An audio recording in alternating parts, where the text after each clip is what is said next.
Заповіт. Тарас Григорович Шевченко.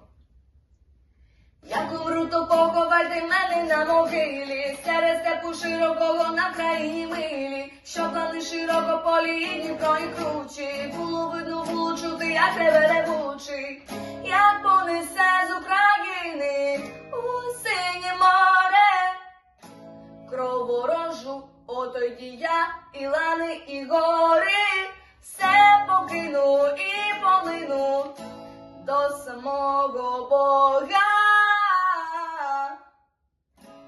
Молитися. А до того я не знаю Бога.